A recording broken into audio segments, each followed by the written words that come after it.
नमस्कार मित्रांनो, तर मी कोकणी दर्शन घडवणार तुम्हाला कोकण दर्शन कार्यक्रमानिमित्त मुंबईला आलो होतो। कार्यक्रमाच्या ठिकाणी जाण्याची वेळ झाली होती म्हणून सगळेजण एकत्र पकवाजला पीठ वगैरे लावत होते आणि पकवाज स्केलमध्ये लावून घेत होतो। चहाचा रंग जरी वेगळा दिसत असला तरी चहाची चव मात्र भारी होती। सांगपाडा ठाणे या ठिकाणावर आम्ही निघालेला आहे दादरला जाण्यासाठी।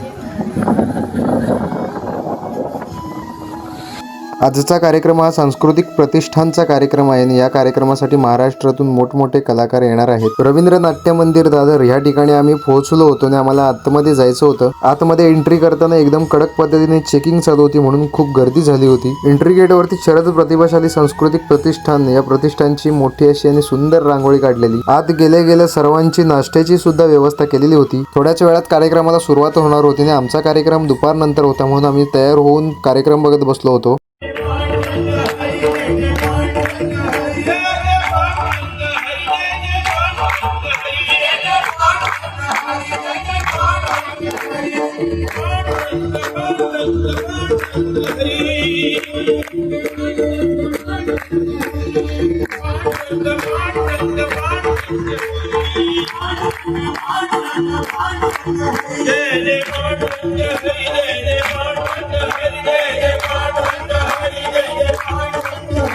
सर्वांची जेवणाची सोय सुद्धा उत्तमरित्या केलेली होती। तर आजच्या दिवसापुरतं एवढंच। चला तर भेटू पुढच्या व्लॉगमध्ये।